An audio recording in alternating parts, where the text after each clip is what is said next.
Have a look. You called the treant that was discussed earlier.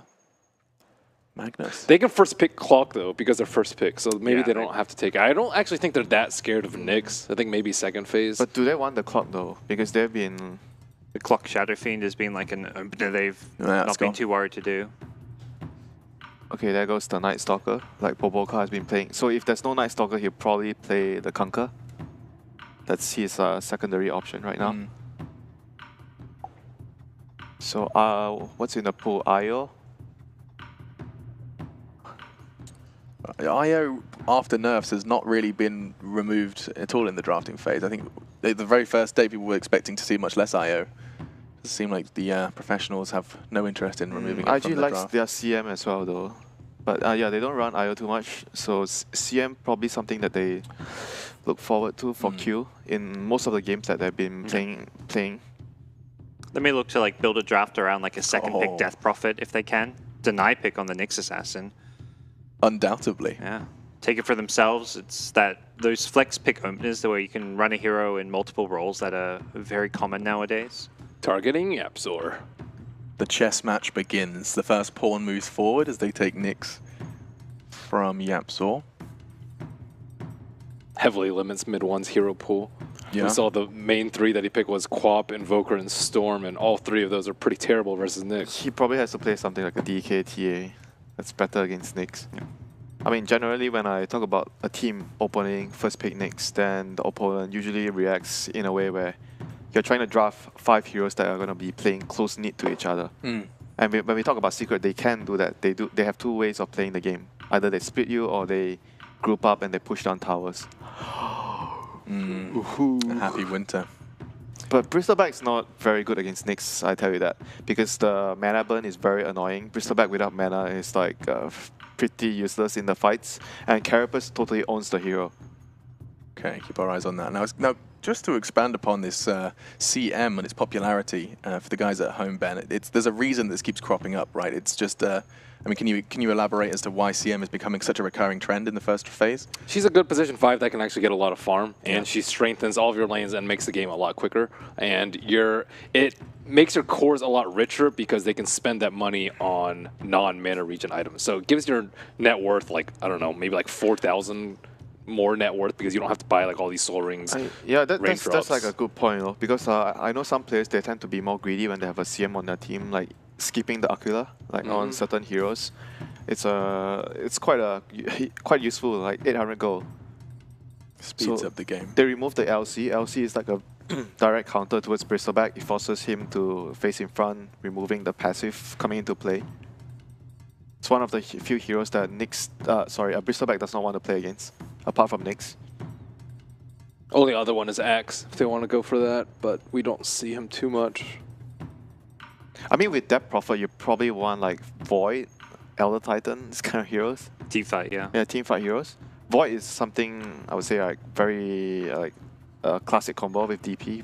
Chronosphere with the Ghosts. His Dilation also owns a Bristle. Oh yeah, I mean, it probably forces him more or less to go for the Lotus Orb. That's pretty much it. So they remove out the Kunkka. Continue the attack on the position YapzOr. They take his Nyx, ban his Clock, Treant, and now Kunkka. He's going to be probably like playing Rubik, but Rubik, it's very like situational how good the hero can be. Yep. But he definitely can play the hero very well. Still Earth Spirit, I suppose, too. Yeah, Earth Spirit's not bad. I like Earth Spirit against Death Prophet because when you're playing against a Death Prophet lineup, you want to have team fight because when she comes to siege your tower, you're more or less going to have to defend the tower most likely because she takes your tower very quickly, and Earth Spirit is one of the few heroes that you can roll in, start the fight, put the Death Prophet in a vulnerable position. Sometimes you can kick him in. So I think that hero is pretty good against DP. I mean, this is a very complex way of showing how much they respect YapzOr and his performance in this tournament. It's a battle of the position 4. It's not only the tournament, it's about the meta. The meta heavily relies on the supports to actually get a lot of stuff done. Like position 4 is very, very difficult to play right now. There's a lot of things that you need to consider when you're making your movements around the map. It might be the same role all this while, but your movements have been continuously changed throughout the metas. Like it's better to play like this now, the other way now. So there goes the Rubik. The hero we talk about, good YapzOr playing very well in the past games. Hasn't been as drafted as previously. I mean, it's more like just picking a hero for the. It's like when we talk about draft, you pick for the player, or you pick for the situation. It's Yeah. more like a pick for the player. It can be good if you get the Death Prophet ultimate here, but we'll have to see how much he can do in the game. You know, IG's response is what we're waiting on. I mean, they do ban out the Enigma at the end, so Conquer Enigma. They are targeting their bans towards heroes that are better in terms of like team fight. So it's quite certain that they're going to go for more team fight push. Ooh. Gods. What? Well, That hero is not bad against Bristleback. everyone too just took a bad. sharp It's inhale. quite Yeah. It's okay, but Seeing this hero do well, like against the Dazzles, the heavy heals, Bristle is like a bit of heal and sustain, but I don't know though. I not. don't really like it that much. Yeah. I know the idea against Bristleback. That's how you want to take him down, but Maybe they just don't want to be split up though. With the Nyx AA, they can Yeah. stop any sort of split push coming out I from can Secret. see that combo being more useful than directly dealing with the BB with the Ice Blast. Maybe they want to pick like a Void too, get some good synergy, like a Chrono Ice Blast Void, combo. Void is definitely very good with their heroes now. But for Secret, they see the AA pick, they're like, They have some pick off, they have some team fight. The nice thing is, there isn't good save on Secret. Like we saw the game earlier against OG where there was an AA that just kept picking up Anna's DK. Like any one stun was like a guaranteed kill. So if they can get some good, like just one hero with some extra damage output to pair with some stuns, it's going to be very hard for the Secret frontliners to be kept alive. Yep. And because they went for the Rubik, so they won't be having any natural saves right now. You're gonna have to like buy BKB, and then BKB doesn't work very well against DP. Very difficult game, very annoying. Such a big part of the game being determined before a single second passes. Yeah, but for IG, you do want to have like a saver for the DP. That's what we usually see when teams draft like a Death Prophet. You see like Oracle, Dazzles, those kind of heroes. But right now they have the A, so I'm not sure if they can fit any of those heroes in anymore. Even if they put the Nyx on the off-lane position, Oracle A, Dazzle A doesn't sound like a good support duo at all. Perhaps Tusk, Snowball, if they want to do like 4-position Tusk. I like Tusk more. I like Tusk a lot more. Lifestealer, Very good against Nyx and AA. AA, yeah. very solid pick here. Good lanes. Does not have a vehicle yet, so that's going to be probably their last pick. It could be off lane or mid lane for the Bristleback, which means their last pick for the vehicle can come from either role as well. I still like Dazzle. I think majority of their damage is physical. I think Weave works incredibly well. But the thing is, like, if they do Dazzle, Their lanes will suck. their lanes are, and their composition is as well. Like they're gonna have like two really passive supports. You don't Dazzle A. And Baboka playing like a Dazzle or AA does not sound like you're playing to his that's true. strengths. I like the Tusk more, even like some Earth Spirit or whatever, something like that. More active. You want to be able to roam pressure because you have a mid DP. When you have a mid DP, you want a position for that can just go to the mid lane and pressure because you have Spirit Siphon. Don't we expect mid Bristle probably coming out from Secret though? Isn't that going to be a very difficult lane for them to pressure? Oh, the Void. Not sure though, but I think if they do run the Bristol mid, you can still do a lot of like harass to him. Like Bristol is not going to be too comfortable in the lane if he knows that the Earth Spirit or any kind of roaming hero is always going to be there. A Spirit Siphon into a slow from Earth Spirit, stun. The Void pick mentioned earlier, and this is so good against like their entire draft. Time dilation against Bristle, you've got a BKB or Rage Piercing lockdown in the Chronosphere to try and deal with Lifestealer. Great synergy between the Void with the AA and the Death Prophet. I feel like this pick really pulls IG's draft together. The Nyx is more or less their support right now, unless they do Void carry, which I'm not sure if a team like IG would run. We've seen it a few times from LGD, but not sure. Like a few teams, even Liquid did that. Yeah, Liquid. But is it a burning hero? I'm not very sure.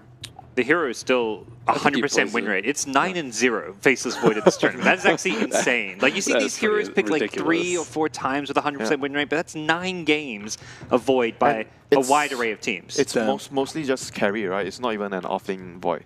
I think it's been Like half and half, maybe? maybe a bit over half carry. Universe has played most of the offlane ones. Liquid's played it carry. Planet Odd played it in the offlane too. So And LGD plays it on the carry as yeah, well. so it's probably been about close to half and half. So they ban out the puck, the vehicle for the Lifestealer. ban out the Burning Sven. They're expecting like an offlane Void with some kind of And DPS here for Sven is Burning. pretty good against Lifestealer. And I think Sven DP, also a classic combo. Ooh, Their Razor. lineup is solid. Yeah, this is... Razor totally owns Bristleback and Lifestealer because of the Static Link. IG Straff looks insanely good as far as like how it comes together and also how hard it counters Secret. I mean, they're gonna want to pick like some Tide right now.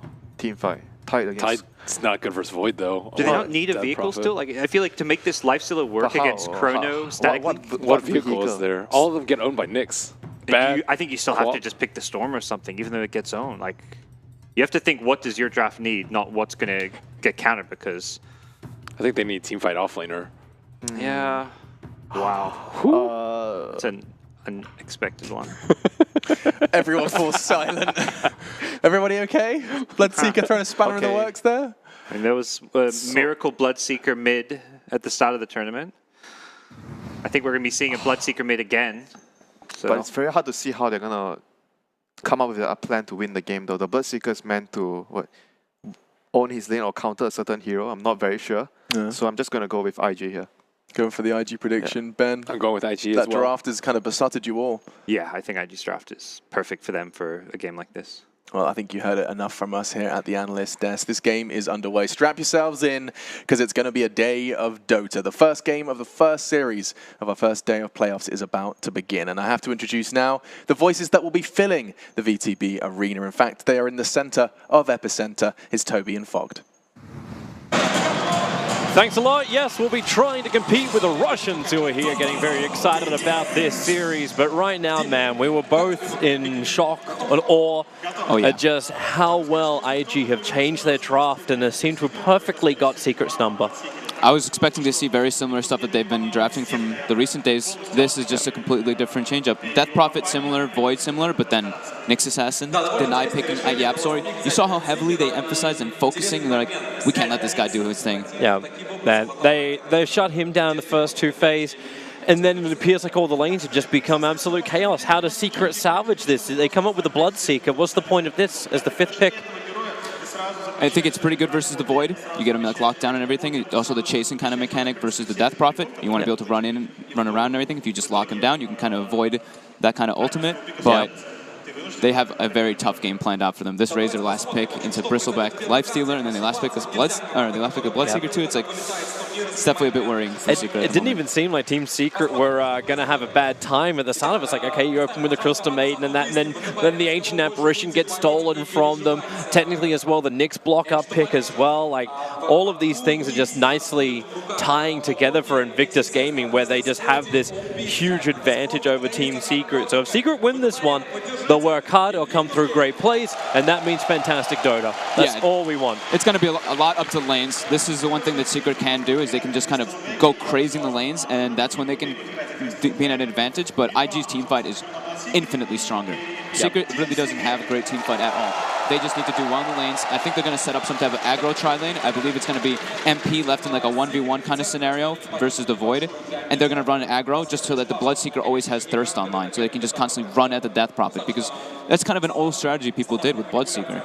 So it can be pretty ridiculous. Like, you just keep him always, keep the enemy heroes always pressured and low, and his damage in the lane is pretty much unbeatable with Blood Rage.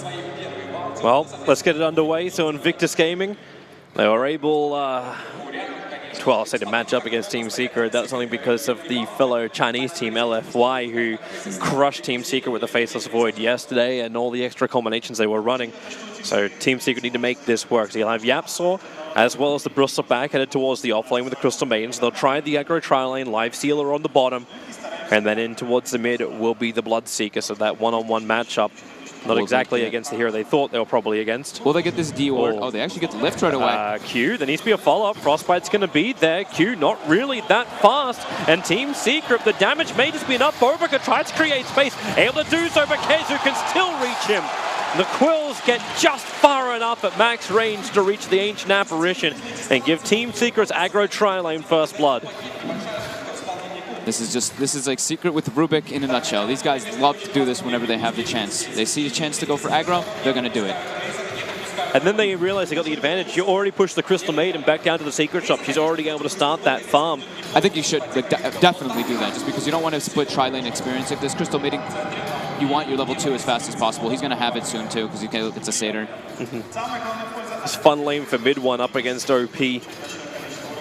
As long as the other lanes keep going well, then mid one can get that buff up. But OP's got to be careful about that. If that aggressive tri-lane works well for Team Secret, it opens up mid one to attack into the Death Prophet, maybe catching her with Spirit Siphon down. Yeah, it's that, and also, like, you know, the race to boots is pretty much what's going to be in the mid lane. I think OP actually already bought them. He already started to recognize, like, okay, sure, he wants a bottle in the mid lane, but you can get run down. If this Bloodseeker gets boots, they get somebody low, you actually will just get ran down and killed by this Bloodseeker in the mid lane. And MP's our last lane up against XSS. Yep. So Faceless Void. It's a one-on-one lane, so it shouldn't be too difficult to get that early Chronosphere up. So as far as the combinations for IG for their team fight goes, the only thing which is probably going to be delayed is the Ancient Apparition Ice Blast. That's going to be the only thing that's slow, and that's because of the top lane. Yeah, they have to pretty much full tri-lane. This is good to secure Kezu's farm from Team Secret as well.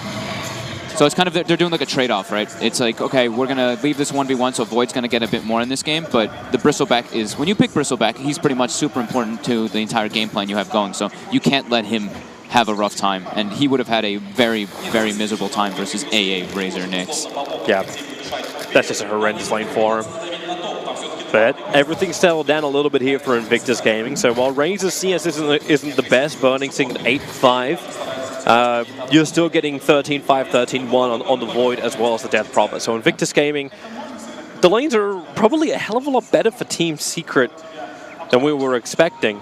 Well, that's what we kind of said, right? The lanes are the big ones for them to come out. It's, when IG gets more levels, it's when it's much more problematic for them, for Secret.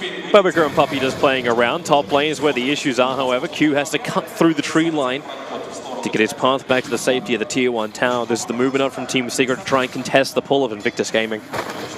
I'd like to see Secret, at least Puppy, whenever he gets a chance, in between his jungling, stack up those Ancients. Super important in case the Bristle, just to have like that farming mechanism for the Bristle to catch up, or to just boost him forward even faster. Well, they're wrapping around inside the mid lane, looking for that kill onto mid one. Very low mana on OP though. He's got a Spirit Siphon. And that may just be enough. If Bobika can body block him up, they hold mid one there in position. But now, okay, Spy Carapace will stun him the second he hits in. Puppy and Yapsaw arrive just a little bit too late. The damage up the hill, it is enough to reach Bobika. Yapsaw's Fade Bolt at level 2 gave him just enough damage to bring down the next assassin, but it's still a support for a mid laner. Yeah, mid one not really kind of expecting the Carapace, it seemed. He wanted to build the man up because he was getting tons of, his thirst was building up heavily, but getting that Carapace back on him. If he had just been able to back up a little bit faster, I think his teammates actually would have been able to make it there to maybe save him or maybe get a better kind of trade. But still, at least they get one. Yep. So Yapso with just very good movements coming out. They already kind of secured Kezu. They're like, okay, you've got pretty good farm, you're level 3. You're kind of be on your own. We don't want anything to happen just because that's what you want to do when you're playing a 4. Mirror the other 4's movements. Chase him everywhere you can. Bobika's already back now and towards the mid lane. So waiting behind him, as you said, Kezu. Waiting for this kind of attack. But thanks to the Observable that's on the Secret side, they see basically everything. And mid one's getting aggressive once more on OP. His denies 28 and 19. So look at his experience in comparison to the Death Prophet. Even though they killed him first, he is still almost a full level ahead of this. I was watching the mid lane before, and mid one actually prioritized hitting denies over getting a gold and gaining the last hit. Yep. So all about that Blood Rage, getting that health back. I mean, denies are great too because of the experience change. That's why Bloodseeker, we're seeing kind of like a rise. A lot of movement up towards the top. Kezu on the run. The Vortex slowing him down. Burning stealing a lot of damage here. Yapsaw's going to move over. Picking up Burning, throwing him back in. That's 112 damage points stolen. But Burning, he needs life to deal damage, and he just doesn't have it. Stuck way too long on top of Kezu as the quills stack up. And that movement speed and the vision. Mid one, they find Q. One punch underneath the tower.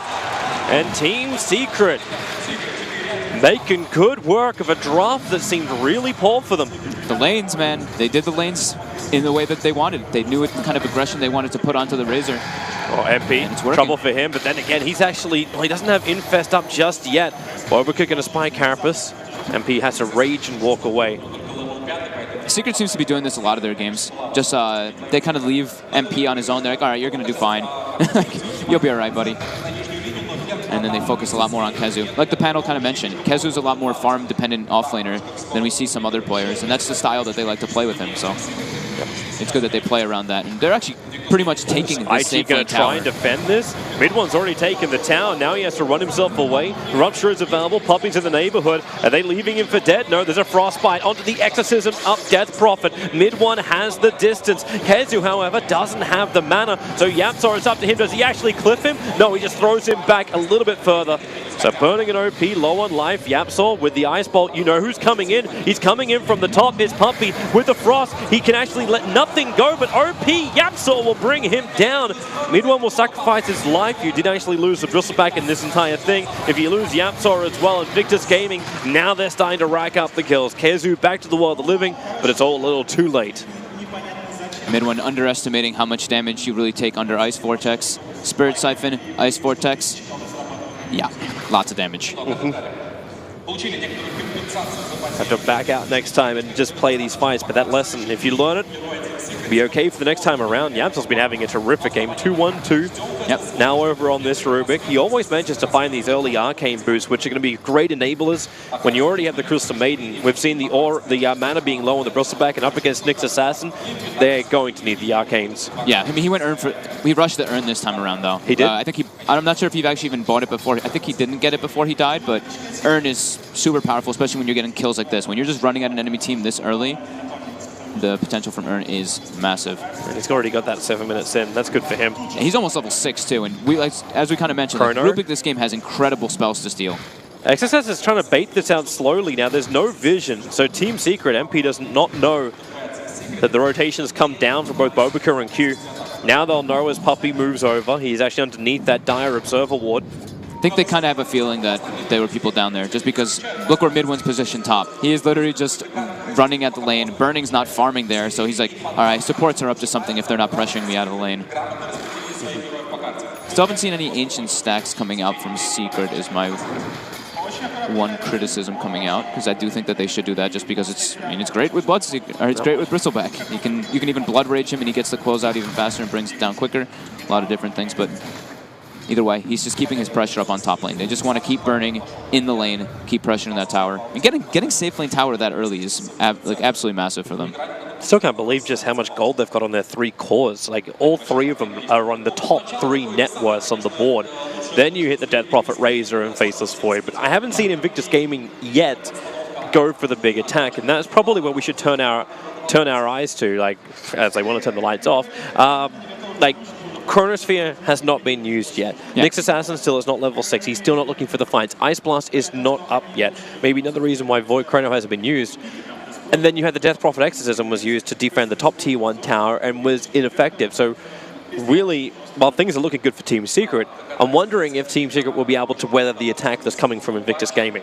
That is the fear. You know, we touched on it a little bit before the game started, is as soon as IG gets their 6s, that's where it's like the team fight just becomes a lot different, the way that Secret has to approach it. But with this kind of advantage, you know, it's only 3,000 gold right now, but 3,000 at this time is quite nice. Like you said, the core is all a bit ahead just because they've gotten that tower gold and they've gotten a couple more kills as well.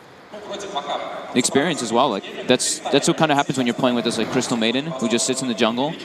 You're able to disperse your levels a lot easier. So Rubik is already level 6, and they're actually looking for the fight themselves first. Scan actually catches Secret's rotation coming toward bottom, but yeah, they're already pinging, and Invictus Gaming moving back to the tier 1 tower, but they may be okay to fight here.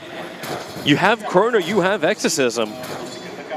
It should be Invictus Gaming, even though you don't have the Ice Blast, that should have the advantage in the fight. Unless they're outnumbered. Yeah. If they only have 3, it can be problematic. Yeah, but you still got Bristleback attacking Burning on the top lane. Like, he's keeping so much pressure up there. And Kezu's got Vanguard. He's got a Soul Ring in a second, too. He's actually insanely farmed this game. Like how they're giving Puppy now the space in the mid lane. Probably the one person that can keep OP out. Rubik would be the other one, but they're going to bring Bloodseeker into the mid lane. So, Rupture. I don't know if they're actually going to get close enough to use it. Yep, there goes your Rupture on top of OP. OP just as a smart thing, that's the TP, but Puppy waits now perfectly with the Frostbite. OP inching back up the high ground. He will survive this. There was not enough follow and not enough commitment from mid-1 and Puppey to bring him down. You kind of almost need a freezing field to force him to walk inside the Rupture. Yeah, they don't have level 6 on Crystal Maiden. YapzOr maybe could have TP'd as soon as the Rupture came out to try to go for something there, but wasn't able to. He TP'd a bit afterwards. But there's one way to get the damage, just throw him around with telekinesis. Yeah. It's scary playing. That's what we're concerned about it for the draft. It's very scary playing like Bloodseeker, Lifestealer into a Death Prophet. Because you have to run into Spirit Siphon. You don't really have incredible like burst damage either on the side of Secret. And usually when you're playing versus Death Prophet, you want to have like kind of like you can bring him down in like one kind of go. But they have to kind of whittle him down slowly. The sacrifice they had to make to salvage this draft and then play through it. Meanwhile, now, XSS getting a lot of space down that bottom lane, but it's IG who are the ones being aggressive. 3-man smoke up towards the top lane, so they don't have to Faceless Void him in this fight because he is farming the bottom lane. But the easy wrap around on top of Kezu, out way too far. The Ice Blast will kick in as well. No way for Kezu to regenerate and survive that. Support was trying to be lent just by the Bloodseeker, but there was nothing he could do about that. Good movement from Invictus Gaming. Kezu will drop. Yep, going the highest net worth hero, getting a lot of experience going the way of both of them. Q did, I believe, eat the tome there. So he was level 6 with that Ice Blast, which is pretty crucial for them to actually bring him down. First reveal of it almost feels like the first reveal of a Blink Dagger. Make sure that Ice Blast gets a kill when Team Secret are looking for it. Yeah. Secret's playing it a bit more passive right now. We have mid when he queues up a Midas. MP's going for, he's waiting for his armlet to get really involved. YapzOr was farming mids for his arcane boost, so they're taking a step back on the aggression, and IG takes advantage of that. Can they really do that though, Team Secret? Like, you want to go for these Midases playing for the late game. Is that even going to be a victory then? Like, Razor, Death Prophet, Faceless Void, how do you feel like they match up against the Lifestealer, Bristle, and Darkseer, and Bloodseeker, sorry, going late into the game? It depends on how they take the fights. I think, of course, IG has clear advantage in a 5v5, but if they're able to like get like a pick off on with like the Bloodseeker, with the Rubik, or like infested Bloodseeker or something along those lines, they can change the tides of the game quickly. But I think if they want to be able to, if they want to do efficiency, it comes through stacking Ancients, not through just farming individually. But for now, that hasn't been happening. They keep the pressure on top of the towers, trying to keep IG deeper on their side of the river. Kezu, the man to jump forward. He goes to Chronosphere, combining with the Spirit Siphon on Ice Blast as well. Nice the Chronosphere stolen by YapzOr, locking him, burning as well as Cuba. Kezu, he should still go down, but the damage he has done, it will be enough to help Team Secret not just win this fight, walk over this fight. Burning's on speed right now, looking to go in deeper. XXS actually with the death of these heroes, now he's got the movement speed, killing off Q. Mid one has a triple kill. Beautiful. And Invictus Gaming just got YapzOr'd. That is the one. That is also another element that comes into these kind of fights, right? It's like, what spell is YapzOr gonna steal? Steals the perfect one that time, prioritizing the Chronosphere over the Exorcism. I think he could have gotten the Exorcism, but Chrono there completely messing up everything that IG had coming out. And now it's a tower. They've got Midas finished up on mid one. They've got the armlet finished up. They've got all their key items for this early game. That's so huge as well. The amount of damage the Bristleback was able to do. He had his back turned to Invictus Gaming the entire time, and just the sprays and sprays and sprays just allowed Team Secret to capitalize on it. Yeah, he's going to go for the Hood build again this game. I actually really like it versus AA to kind of counteract AA and Death Prophet to counteract the Ice Vortex. And if he, I mean, the longer he lives in those situations, the better the fight just goes for Secret. There's no Exorcism now online. There's no Chrono. This is Secret's position to be on the aggressive as they are pushing bottom. And they're not even committing heavily. Bloodseeker's moving over now. YapzOr is not there. He wanted to push out mid. He saw Death Prophet walking up and pressuring the tower. So they're feeling very good to spread their resources. And Invictus Gaming, well, they can hold their bottom tower for now. OP still wants to get the Yule Scepter. If you can pick that up in the fight, then you got a little bit more escape and survivability. That's one thing the supports from Invictus Gaming do not offer the Death Prophet. YapzOr being stalked by the bugs. And, well, it's an infestation. Ice Blast will connect. YapzOr will fall. He's actually quite a decent kill, but with the Rupture on Bobika, he's got no other choice but to die. Okay, maybe he can TP out. The damage, it will be enough from Team Secret to find the kill, and they'll continue the pressure now on the bottom lane on the Tier 1 tower. IG just was trying to find anything they can there to try to push them off the tower because they can't take a straight team fight versus Secret's lineup. Secret not really reliant on ultimates too much this game. Sure, they have like CM freezing field, but that's not something they need for team fights. IG very reliant on their heavy long cooldown spells. 145 on Death Prophet and 140 on the Void Chrono. Whenever those are down, Secret has a big window. Alright, so for now, ultis are up for Invictus Gaming, but they're not going to do anything with it. They're just controlling up their own jungle. This is allowing the Minotors to start kicking in. Mid one with his own, but the Eul Scepter is here for OP. Burns a Clarity as well, so it's got to be that time for Invictus Gaming to be the ones who dictate the terms of the fight. Like, you initiated him before, and you initiated on the Bristleback. Now, if we've learned any lessons, you don't initiate a Bristleback. You try and stay away from him as much as possible. I mean, he's got Hood now. He's level 10, so he took the 8 strength. He's getting extremely buffed. 1600 HP on him, much more than that with effective HP. And the big thing is too that IG has already lost all 3 of their tier 1s. So what happens when you lose all 3 tier 1s this early is your windows of kind of ganking and finding those type of team fights is much harder because it's very obvious. If your lanes are getting pushed in, they know exactly where you are if you're making a smoke type movement. So that's when they have to rely on the Nyx Assassin. Get that extra information. He just put an aggressive ward down the Radiant jungle. It wouldn't have been scouted out by Team Secret, but they're pressuring to bottom lane. But no Chronosphere. Faceless Void is not in this fight. Ancient Apparition is on the way, but Void currently is just farming up on the top lane. Puppey scouts them out now. Alright, and Invictus Gaming are going to give it up. XXS Kez is setting up for top. Too tanky. Mid one. Yeah, Baboka's come over. Serious trouble. Yeah, Chronosphere. XSS didn't want to do it. Baboka actually walked into it. He still wants to get the Vendetta. The Ice Blast should be able to clip mid one. Thanks to the stun from Baboka. Mid one had no other choice but to stay there. Now Yapsor, the counter Chrono once more. Almost dragging XSS outside the Chrono. Not that it really matters. He can still walk around inside of it. That MP, the damage output with the Nova. They have enough. Faceless Void will drop on Baboka. He can't get out of Puppey's freezing field, but it's Yapsor. The man kill securing, but rightly so. He makes it work so much for Team Secret. What a nice pickup of a player for this roster. What a Rubik game, too. He's already stolen Chronosphere twice in perfect situations. Now, top lane, they're on the run. Razor might be pushing out the mid. He should be able to take the tier 1 town. They're actually TPing in to defend it at the moment. But Invictus Gaming keep the pressure off the top lane at least. So the thing is that they did get the kill on mid one, which is cool for IG, but their lineup, they actually want to fight on the enemy towers, especially when you're playing with like Death Prophet like this. They don't really have great push besides Exorcism. So when they do use Chronosphere there, it's like, nice, we got a kill, but it's not a kill that leads into an objective anymore. It's just a kill. So Secret actually comes way out ahead in that one.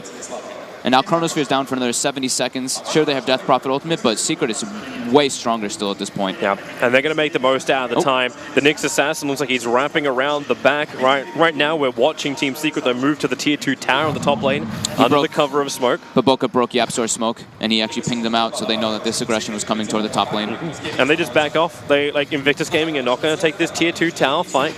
There's no pickup opportunities as well on the run. So pressure the bottom tier 1 tower. Hope the Team Secret bring, like, underforced back, like, defense. And the Dire is scanning it. Burning is wondering, like, if anyone's going to come and defend this. There's no one behind the tower, so Team Secret will, in fact, they'll accept the fact the tier 2 tower goes down the top. They'll deny up the mid tower and then lose their bottom tower. Yeah, they claim the tier 2 top. And defending that safe lane tower is a nightmare, especially if you don't have like the best vision in the world of like all of the enemy heroes. You can just get sandwiched and surrounded way too easily. And it's not like that one really is incredibly important. They'd already lost their mid tower, so access into their jungle was already kind of there for IG. So losing that bottom tower at this point, it's already 18 minutes. They already did their defense properly to hold it that long. Now, I'm wondering if Team Secret, though, are going to have a repeat of that game against LFY.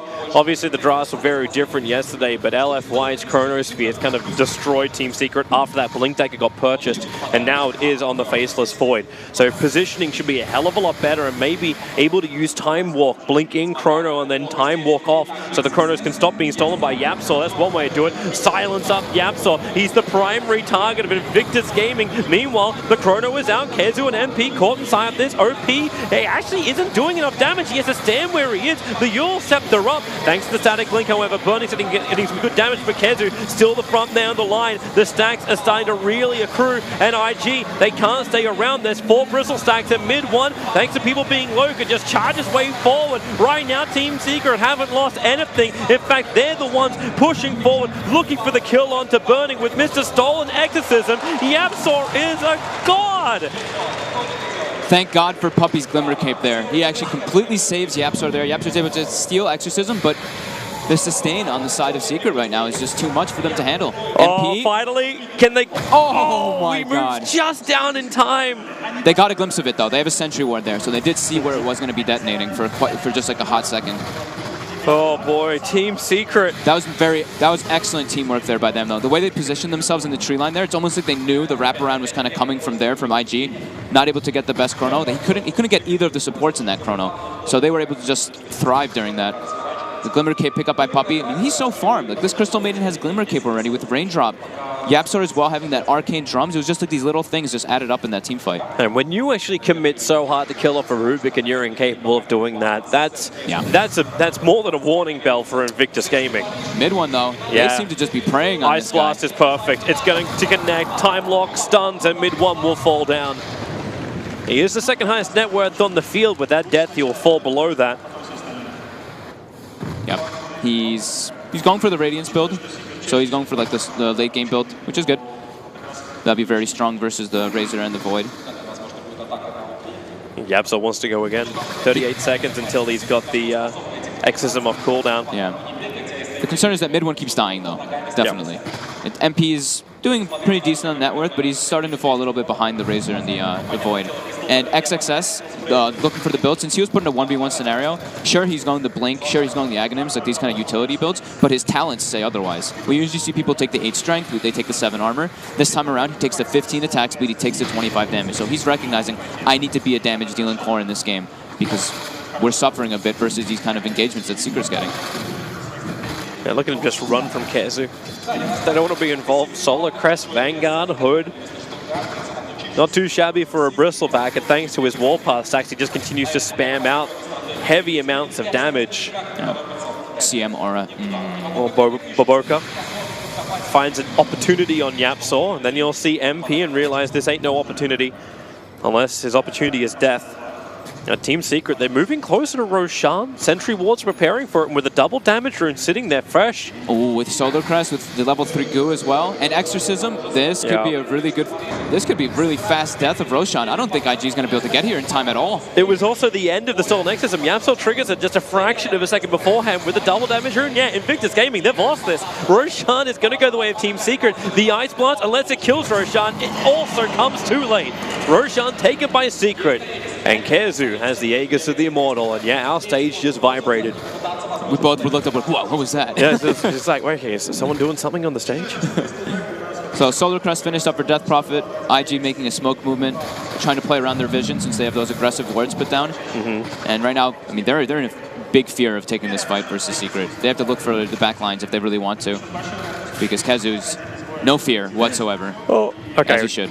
Now the double damage wears off, at least that's one upside for Invictus Gaming, but they have to defend high ground. That's all this is. They have to wait for Team Secret to come into the choke point. And then battle from a better position, a position of vision dominance, and basically go full Obi-Wan. I have the high ground kind of style. Okay, mid one changed his build. He actually went for the Aghanim Scepter this game. I think this was actually, I actually liked this better, I like in hindsight, versus Death Prophet and Razor. This build, you just rupture both of them in fights and they can't do anything really. Yep. Teamfight dominance through rupture. Yeah. Kezu can lose all the damage he wants. He doesn't really care about that. The Quills do most of the work in the fight anyway. Pushing into the buildings, losing 70 damage it hurts, but it's not terrible. They're getting slow damage on the tower here.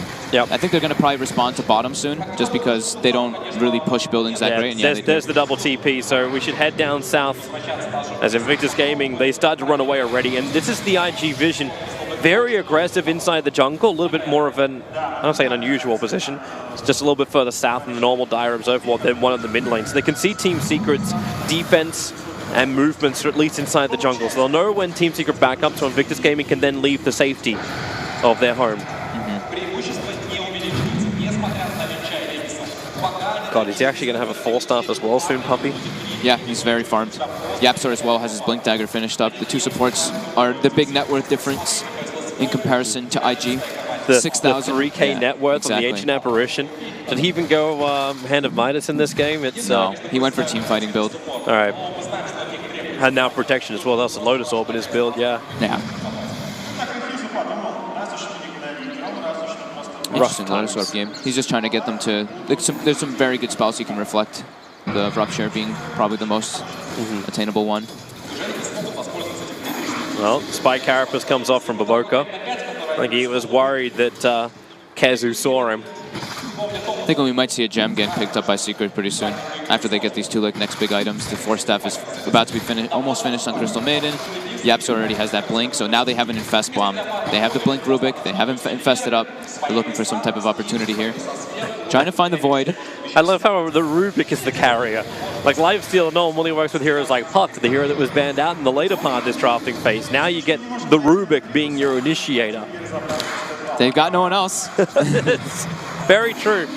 And you can look towards the top lane. That's where the kill is going to come. XSS sitting in the tree lines, and Yapsor's going to find him and pick him up, throw him down, and the damage output. He'll time walk it off, however. MP, open wounds. XSS cannot get out, or he has to Chronosphere. Yapsor keeping the Blink Dagger on cooldown. Can't do it. Into the tree lines. Time walk, he has it himself. Blink up. He jumps the wrong way. Can't see him in time, and also doesn't have a stun available. So XSS is able to survive the attack. But it commits a Chrono pre-Aghanim Scepter, so they know it's down for about at least 100 seconds, and they're going to be able to siege it tier 2 bottom lane.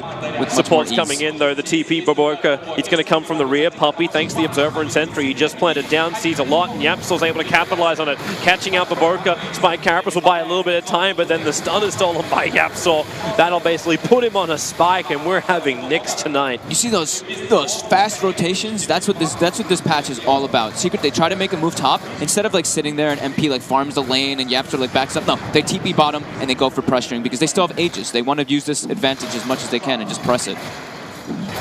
And they're able to do so. 44 seconds, gotta watch that counter. Kazu will come up. He's okay if they expend multiple abilities to kill him off. Yapsor jumps in, picks up OP, throws him back down again using the double stuns. And then Yule Scepter. Okay, we'll buy a little bit more time for OP to send exactly where he is. Ice Blast, Kazu, MP trying to dodge it by jumping inside Kazu, but Kazu's so low, he has to back up. It is a low Ice Blast, however, so he shouldn't go within the threshold. They couldn't hurt the Death Prophet at all with the freshly picked up Plate Mail with Solar Crest as well on top. He's got way too much damage reduction.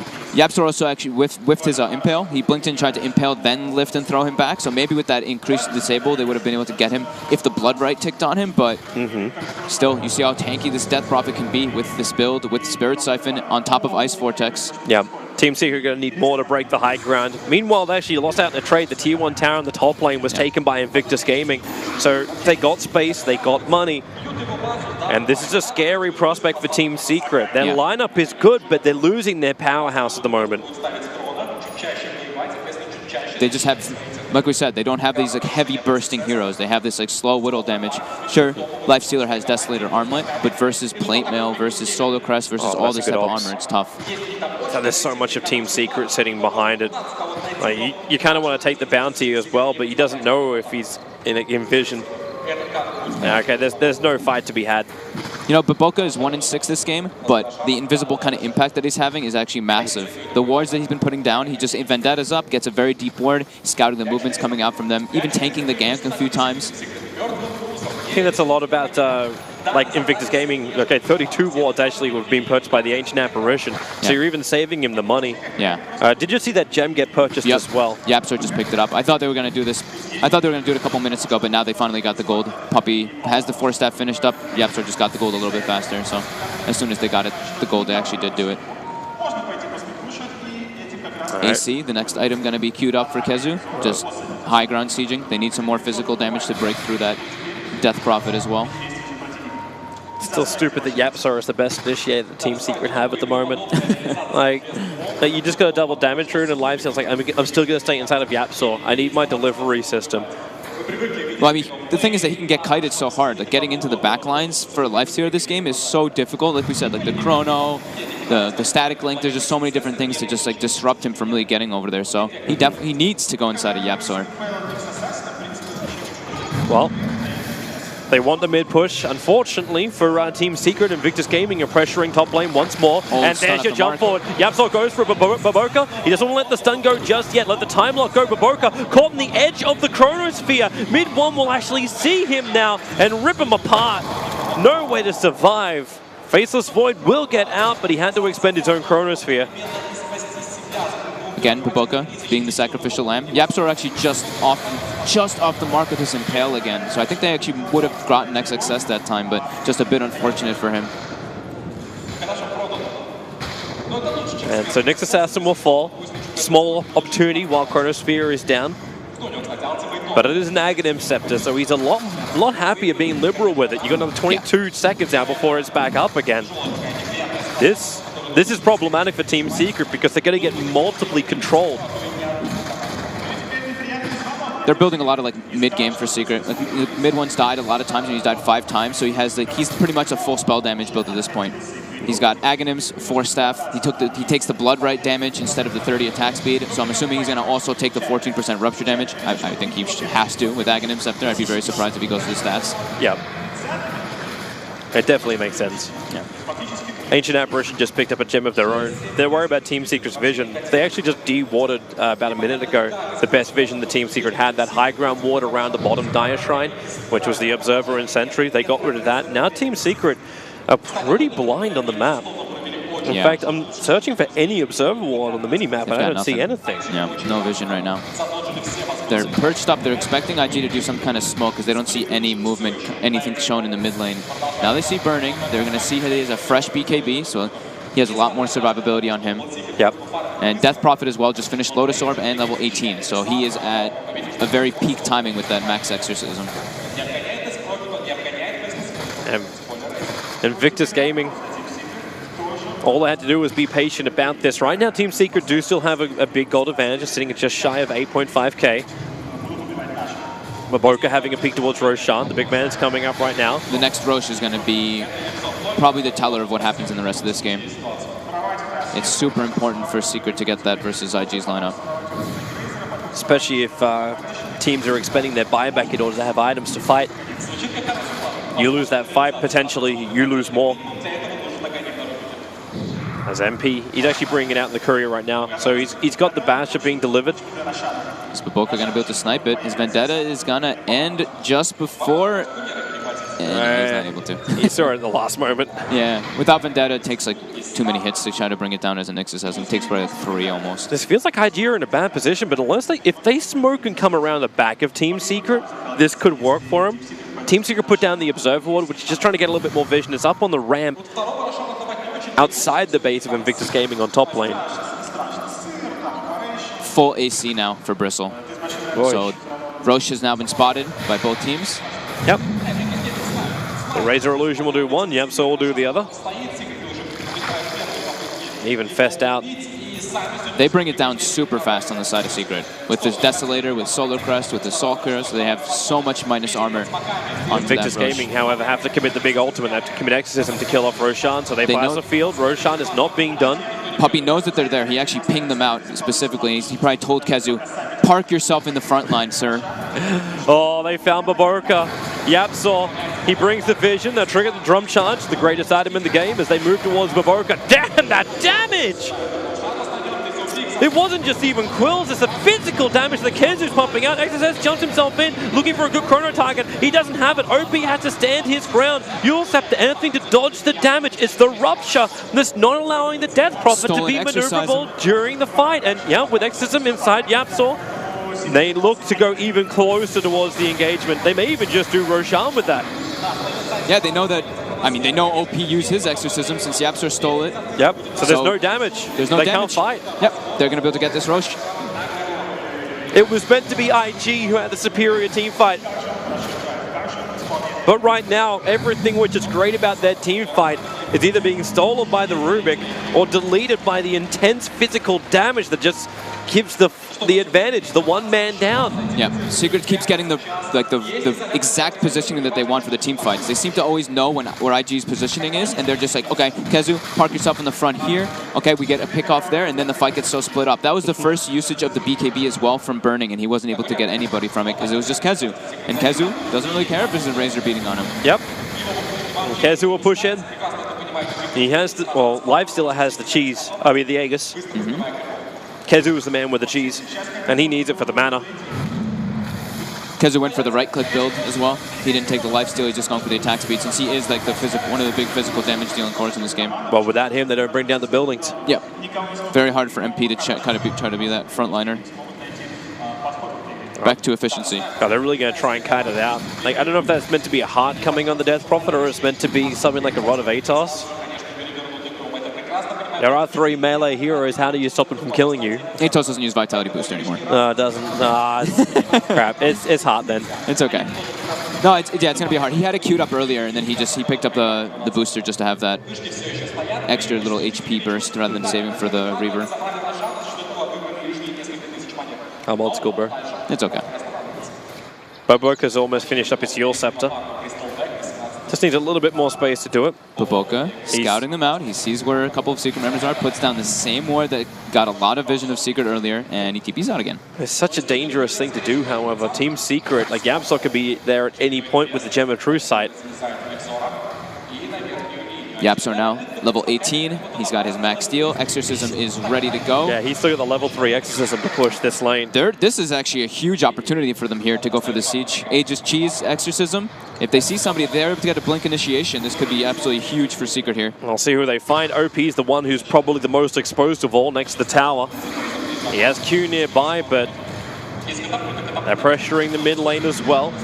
That's the Crystal Maiden doing that. Now, where is this wraparound? Next Assassin, he's still playing around the bottom lane. He's not here to be part of the fight just yet. IG split up. Here goes Chronosphere is over on Kezu with the Ice Blast. They want to bring this Bristle back down low. Yamsel still waiting for a good opportunity to fight with that stolen Exorcism. There's ghouls everywhere, and MP runs through the thick of it to the front lines. Burning's BKB is now expanded. They want more fight. Mid one actually rupturing himself as the Lotus Orb protects OP. They are holding the high ground for the moment, but Exorcism is down in just a second. OP can at least get the life back from that. Exorcism has to time walk himself out of this. Both teams so afraid to fully commit. Yep. With Exorcism down, however, Team Secret had to feel a lot more confident about this now. But they don't have their Exorcism now. No, but they still have their Bristle back. Yeah. They still have the Aegis, they still have the cheese. Absolutely.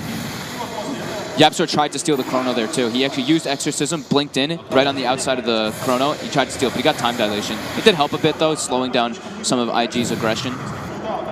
But unable to fully commit, like you said, that reflected Rupture, that Lotus Orb paying off already. Got to remember that about Faces Void.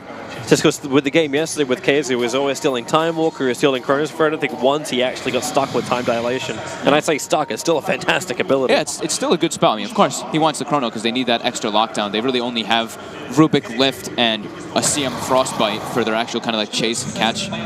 Rupture doesn't really count when you're trying to siege high ground. You can't really just run in after a Rupture. Here they go again. Yapsor. He got Boots of Travel. Did he just buy full Boots of Travel on the Courier? He did. Did he? Yeah, the Courier's bringing in BTs. He didn't even disassemble his Arcane Boots. He's just like, nope, I want full bots. Just drop down this Observer Ward. Puppy, congratulations. You're now our hard 8th. Yapsor's catching up to MP in net worth. MP spending a lot of time infested though, so that will kind of happen. Yeah. Just the fact that Yapsor's looking to build an Aghanim Scepter. Yapsor's level 18 and MP's only 17. Yep. MP's actually pretty underleveled. He's been spending a little bit too much time maybe infested. He's 0-0-7, so he hasn't gotten any credit for those kills either. Here they go. MP beats into the town. Backdoor regeneration is going to protect it. And Invictus Gaming with that hidden Observer Ward. They're trying to see as much as they possibly can in this upcoming fight, but they're not there. They're not looking to fight. Burning's Plasma Field and OP's Crypt Swarm, it does mop up the creep waves pretty quickly. But on bottom lane, XSS is continuously putting side pressure in. Maybe this is the other reason why the BT pickup is so important. Yeah, definitely. Except they send the Bristle back down here to defend it, so maybe not so much. Mass Lotus Orbs are arriving for Invictus Gaming. So they got one on the Razor as well as the Death Prophet now. And we said, what, AA had one queued up. He actually changed from that one, though. He's going for the Aghanims. He kind of needs to. Like, without that fear of the Ice Blast, Team Secret are going to continuously move up into the high ground, into your base. He just wants a bigger item. Getting like another Lotus Orb. They already have two. Like a third one is not really going to be like a make or break in this game. Well, here comes IG. I don't know how far they want to go out, however. They walk straight out underneath the observer ward. They noticed it, though. Q was actually pinging that high ground ward. Yep. So they definitely were aware that it was there. They just are afraid of the positioning of Secret since they don't see anybody going back to stop the Void. They don't see anyone with their vision that they have in the top area. And Void's being a fantastic nuisance.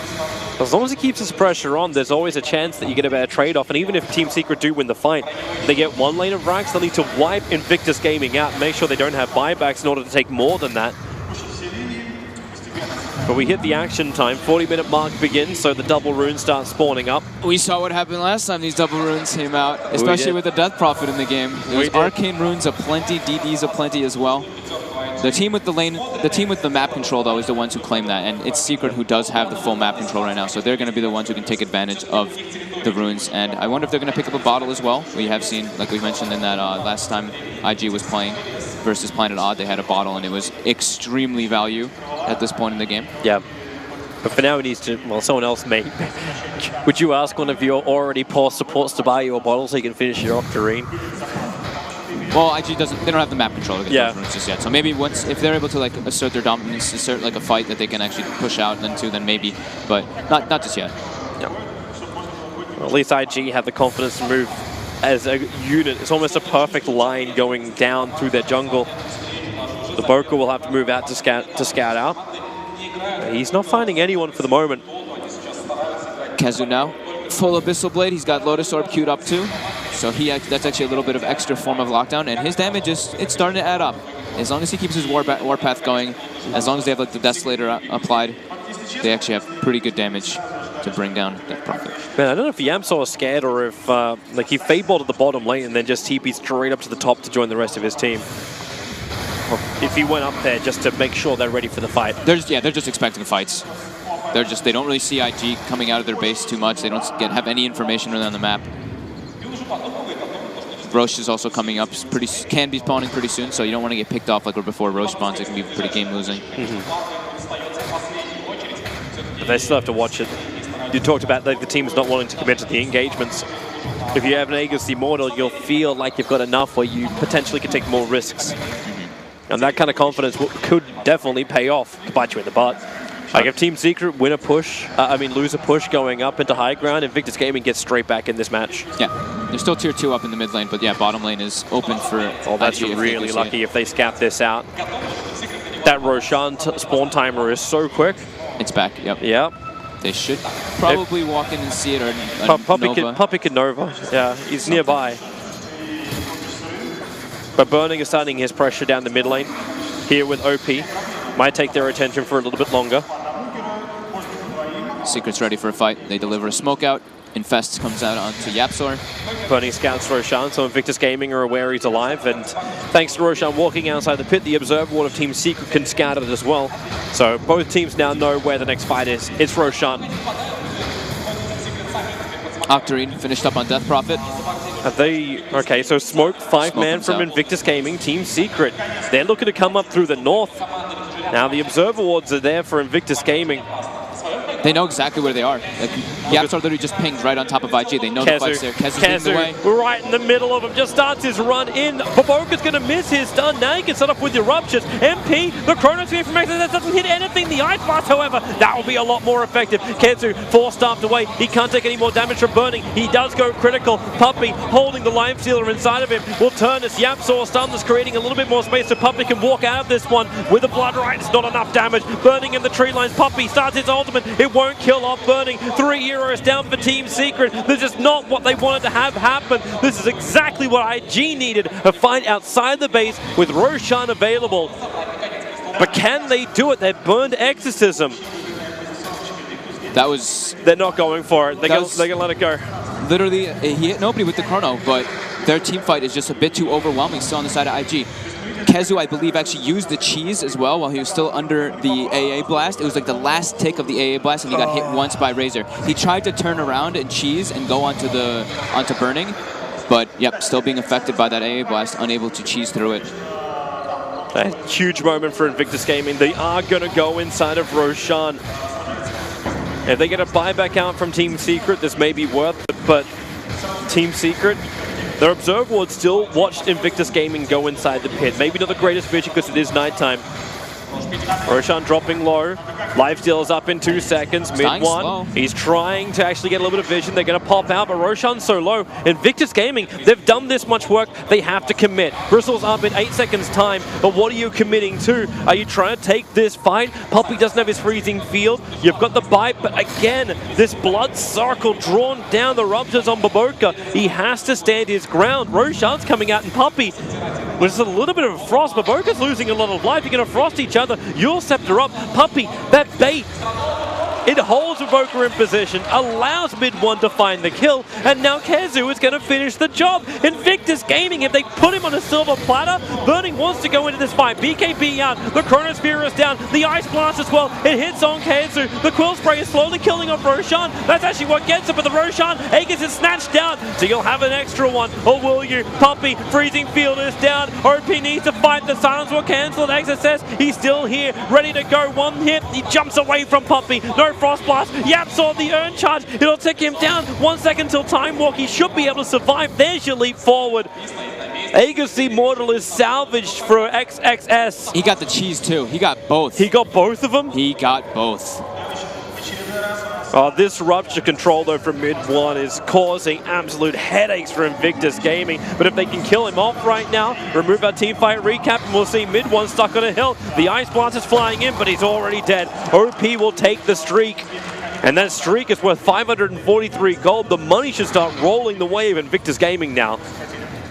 Secret's just struggling to get damage out in the fights. Like MP just gets like linked up, or Kezu gets linked up, and they're unable to really do any damage to this Death Prophet, especially now that she has Octarine finished up. The heal that comes out from Exorcism, from Spirit Siphon, it's way too much. On top of that, with Ice Vortex and the AA Blast, this AA Blast is actually turning the tides of a lot of these fights. Like Open Wound doesn't work, Feast doesn't work, none of their healing, Blood Rage as well. It's really counteracting a lot of what Secret's potential in the fights it does actually have, and it's really problematic when Yapso doesn't get a steal on an Exorcism or a steal on a Chronosphere. It just seems like they struggle so heavily in these engagements. Yeah, Invictus Gaming with just better positioning, and this is very similar to game one. You hit that 40-minute mark or roughly there, and all of a sudden the tide just turns the other way. It was LFY yesterday who did it. This time around, it's Invictus Gaming. It's going to get worse. The Aghanim Scepter just flew out for the Ancient Apparition. So the control is even better now in the fights. Yep, that 17-second duration is really going to hinder Secret. Yep. The second that Ice Blast hits, whoever it connects on, they have to disengage. There's no other choice, or else they'll die. There's so much catch though on IG. It's very hard for them to really disengage. It's looking extremely problematic now for Secret. MP, he's got Diffusal Blade finished up now, so he's got a little bit of better catch, but now you also have an Assault Cuirass over on the Faceless Void.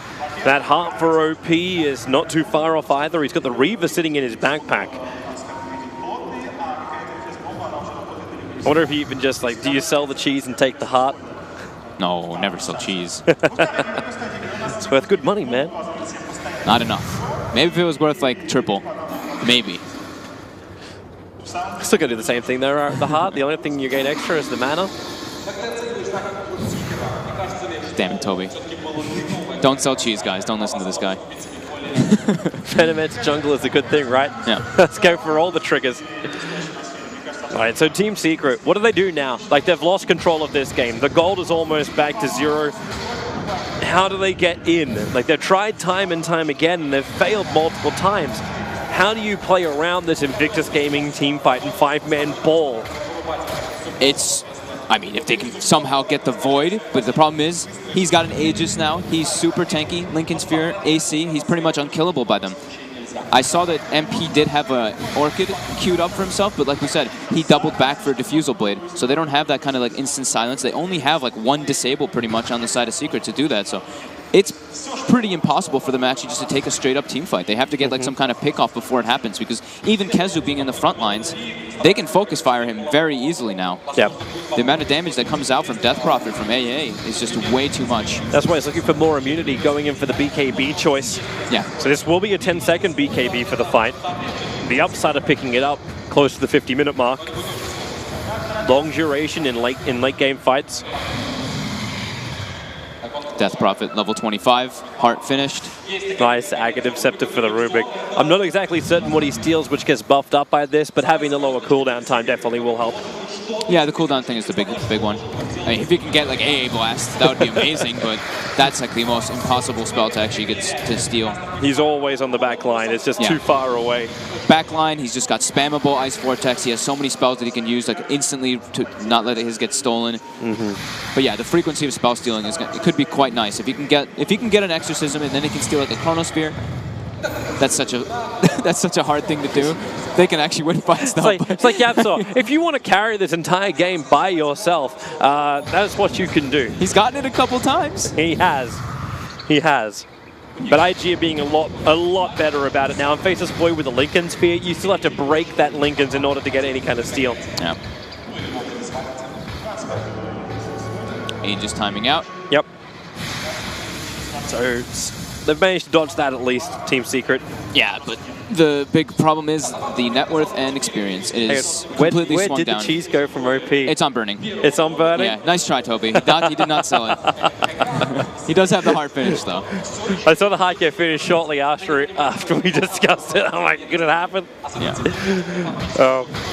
They're all just, honestly, everybody on the side of IG, except for like the Nyx Assassin and the AA, are just so damn durable at this point. Razor, Shiva's Guard, BKB, Lotus Orb, sitting at like 40 armor. Look at this Death Prophet as well. 4,000 HP, 30 armor.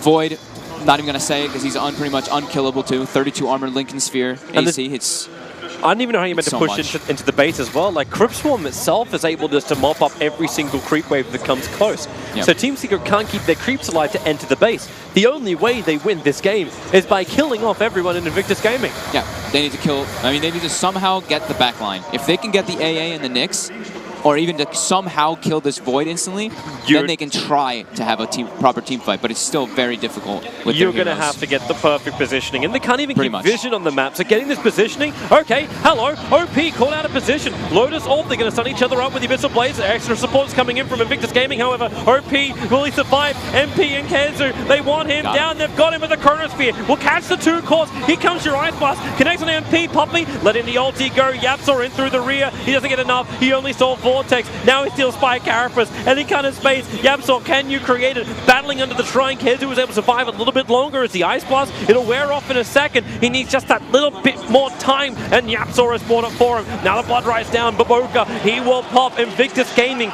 getting picked off one after the other, they even committed their buyback to get this fight in their hands. And they don't.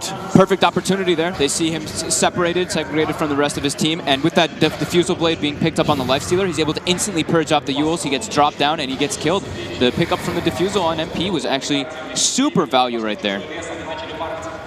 And this is problematic. That's also Bristleback showing that he can tank through the Ice Blast if they don't properly focus him.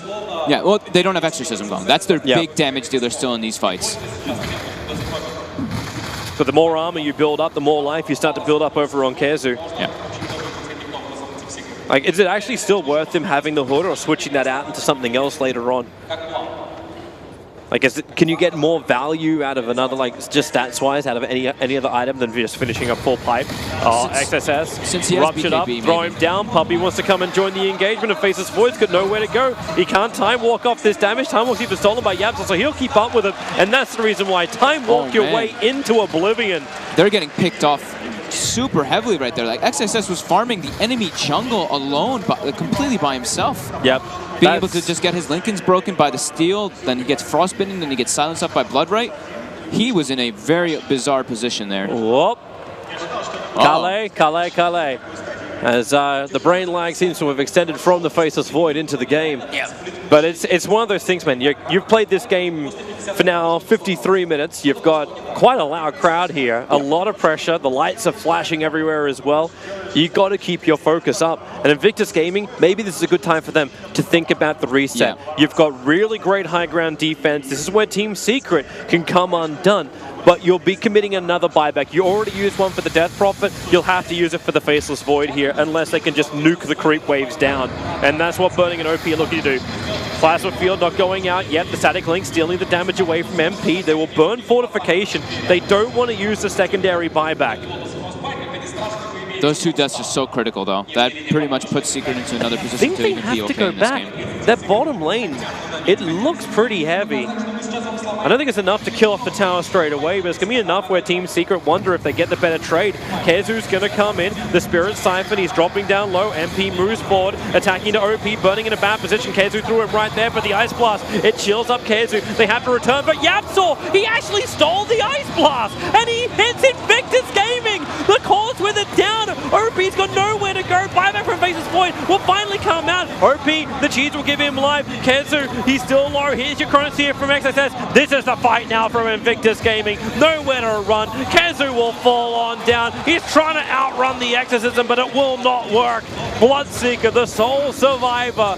Invictus Gaming, it cost them with buybacks, but they do defend. He got the AA Blast, but it just missed the Death Prophet. I think if it actually would have clipped him, he wouldn't have been able to use the cheese there, and it would have gotten him killed. But still, beautiful steal coming out from Yapsor. But yep, they forced the buyback from the Void, but they do lose 4, unfortunately, for Secret. Invictus Gaming get unlucky. Roshan's been spawning up so quickly for Team Secret. This time, Ice Frog seems to hate Invictus Gaming. Yep. They have to wait almost the full 3-minute duration. But, well, go for other objectives. Go down the mid with Death Prophet as well as Faceless Void. Double catapult wave. Maybe force 1 buyback. That's kind of what they need. They don't have the greatest siege with these 2 heroes. Sure, he's got AC finished on Void, but Exorcism's cooldown, so yep, they got to actually just back up. They're still pinging out and looking towards Roshan. It's a fake Bloodseeker they're running into at the moment, killing off. Or in fact, 2 fake Bloodseekers, which they are killing off around Roshan. We're about to have level 25 on Rubik, so he'll probably... The thing is that the cooldown reduction is so good, but the 400 telekinesis land distance with Rupture and pulling the people out of the base, I'm pretty sure he's going to actually take this one this game. Well, his telekinesis grab on Burning really set that fight up for Team Secret, so you could definitely see him justifying it. Can't believe we're talking about a level 25 Rubik, and he's going to be the first level 25 on his team, or second level 25 on his team. I was about to say, who else is short at the moment? Mid one's only 22, MP's 22 as well. Yeah, he's 25 now on Rubik. He takes the 400 telekinesis distance. Could be pretty nice with Rupture. You're seeing Invictus Gaming trying to prepare themselves for the high ground defense too. Like Baboka's looking for an Aghanim Scepter, anything which is able to help stall up and keep Team Secret away. Because Team Secret don't have things like Batrider, which has been one of the best things to try and grab Nyx Assassin out of that burrowed up, or any kind of jump initiator clockwork. They just don't exist in this game for Secret. OP has an Arcane Rune on Death Prophet. IG smokes up right away. They're looking to take an engagement with this. Top lane is absolutely massive coming in onto Secret's side. There's 11 range creeps, 2 catapults. It's actually one of the bigger waves I've seen. Someone give that man some farm. Invictus Gaming with this smoke up. Who are they going to walk into? They go up the hill, and it's Yapsor. He blinks away. He breaks the smoke. Baboka misses his son as well. Puppey, he clips up himself. They have to drop the Observer Ward to see Puppey. But where is your detection? He hides under the Glimmer Cave. They know he's there. Chronosphere separates up the fight. Here comes your Ice Blast. It's on Kenzu, but Yapsor! The 3-man Chrono! Stolen with the silence damage. Kenzu is still getting the Quill Sprays out. The damage output, however, the BKB is the only thing protecting him. The physical damage from Burning, finally able to get through. Baboka will also fall. Invictus Gaming have lost too much. They got separated and done with their own fight. Somebody kill that Rubik. He needs to go down. XSS is on the run out of here. Kezu, he BT'd forward, looking for the target. Great time walking to blink away before he can get hit by absolutely anything. He'll need a little bit more movement speed as the Blood Right is down once more. They want this kill. Keep running XSS. He needs to get home, back to safety. There's no Death Prophet for 100 seconds. Stolen Chrono, stolen Exorcism. He did it, Toby. He got both. They got the Rupture. XSS, he's just trying to run himself out of the amplification. What do you steal? Time Walk to pick up Yapsor. Look at that throw distance. We've got ourselves a quarterback. Yapsor making the plays for the team. And Team Secret, they're inside the base. They are the first ones to claim a melee ranks, and they're not going to stop here. As you said, with no Death Prophet, there is no defense for Invictus Gaming. Oh my god, I cannot believe they just turned that one. It wasn't just, of course the Chrono Steal was beautiful, the Exorcism Steal was a lot, but it wasn't the damage that was coming out that was needed from Secret. The Rupture in that fight actually did it. I think he did like 3,000 damage to Death Prophet. He was running around with Rupture on him for quite a long time. Oh, Burning. He needs any kind of damage he can get. 220, 260. Let the damage go up. He ends at 336, but now Eruption run back inside. Delay this. He has to move up even further. Kezu keeps himself turned around. It's only the side damage, but Burning is dying. He'll have to buy back. XSS throws the chrono out. Here comes your Ice Blast. It will connect over on Kezu. No damage, just the debuff. Puppy letting it go in front of the tower. He has to get pushed back, however. As Razor is brought back, the mid lane, the bot lane are an absolute disaster for Invictus Gaming. They still hold the top, denying the megas for Team Secret. Buybacks though, that big buyback there. Kezu doesn't have his, so Secret wants to reset. They probably expect the Roshan to be up as it is. And Yapsor there in the last second, he stole Ice Blast. He's got it ready for the next fight. Oh, he does. He has Ice Blast ready. And this Concerning for Invictus Gaming. Fast. They're coming out to try and contest Roshan. They'll move quickly. Where's that Ice Blast from Q? Is not up just yet. Roshan, he's so low, 100 HP and now gone. They have the Aegis, they have the cheese, burning in the middle of the fight. Exorcism committed up by OP. Kezu trying to stay inside the pit as we'll go frame by frame through this fight. The Ice Blast moves forward. MP chilled up. That's not a good thing for a lifestealer. He can no longer do what his name says. However, when you invest inside of mid one, you've got defensiveness, and on the back line, Kezu, he's still fighting 3-on-1 while OP, the damage dealer, Team Secret need to kill him off. They haven't done it yet. The Chronosphere is out. It's clipped Puppy on the back coattails. He will fall. Buyback will come in from the Bloodseeker. Back to the front lines again. It's Kezu, the man who's been trying to battle this entire IG lineup. Another BKB off from him as Burning starts to steal the damage. He'll get the distance out. IG, run away as fast as you possibly can. Still no Death Prophet once more. Baboka, the stun, space creation. Mid one's here as well. The Rupture up one. They're looking for the target. It's Burning. He's the last damage dealer in their lineup, and they don't have him anymore. This should be the game. 3 heroes down with no way to come back to the world of the living. Oh my god, dude. He gets the Ice Blast on the Death Prophet there, unable to lifesteal throughout the fight with his Exorcism active. This guy. Game. Yapsor is, it's GG. They've done it. The Ruptures and Yapsor, like, these guys have just been, wow. That was some incredible team play coming out from Team Secret. IG making a couple big mistakes though in that game. The Death Prophet getting caught out in the jungle that one time, and then the Void as well afterwards. It pretty much negated a lot of their advantage that they closed the distance from on Secret. That was super well played though by Secret, kind of coming back into that game after a little bit of a shaky moment. This game, even if we could say like it swings with the golden experience, but it swung from the very first moment from the draft where you felt like Invictus Gaming knew exactly what Team Secret was going to do. Yeah. And then Team Secret knew exactly how IG were going to position in the fights, and position in the game. Then they hit the wall trying to push in. Then the push back again, where Invictus Gaming were the ones coming out on top. And then we go back the other direction again with a massive fight around Roshan. This game had it all. Those spell steals. Yeah. And the early spell steals, even going away all the way into the late game, where this guy's Rubik is unbelievable. And the Rupture damage, mid one's build, the Aghanims build with the plus Rupture damage, he just, like we mentioned during the draft, if he's able to throw it on the Death Prophet under the Razor, they can't commit into the fights like they want to. And he actually was doing so much damage. Like Dagon, Blood Rage, Rupture. They just kept pumping it out, and the controllers worked perfectly too. Team Secret, their lineup, they were meant to have the weaker team fight, but man, how many times are we going to say his name? Like, do we ask the question, why God? Like, is that the better question? He's getting to that level, especially on his Rubik. Yep. Explosive performance. And absolutely love watching that guy play. And like, you think you can ban him out. Like, they took out the clockwork. They tried to focus him in the first couple of bans. That's why we were leaning, saying, oh, Invictus Gaming are actually going to have a really good game. The lanes look fantastic.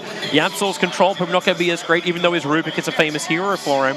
Like, you were just questioning if he was going to be able to do enough and survive, especially after, like, we saw the Dazzle as well as the Rubik previously, and it was very underwhelming. They played their lineup quite well. Like, honestly, like Kezu's positioning in the fights, he always was forcing them to go on him, and it gave Yapsor a lot of liberty to just pick and choose. He's just like, I want this spell. I'm going to blink over here. Like, Baboka was trying his best to jump and initiate him, but Yapsor would just like blink dodge and just go for the spells, but very well played by Secret. Yeah, it was fantastic, Dota. I don't know if we're ready to throw, but if we are, let's go it. We'll be back to the panel and back for game 2 just in a bit. Be like playing Rubik, but Rubik, it's very like situational how good the hero can be. But he definitely can play the hero very well. Still Earth Spirit, I suppose, too. Yeah, Earth Spirit's not bad. I like Earth Spirit against Death Prophet because when you're playing against a Death Prophet lineup, you want to have team fight because when she comes to siege your tower, you're more or less going to have to defend the tower most likely because she takes your tower very quickly, and Earth Spirit is one of the few heroes that you can roll in, start the fight, put the Death Prophet in a vulnerable position. Sometimes you can kick him in, so I think that hero is pretty good against DP.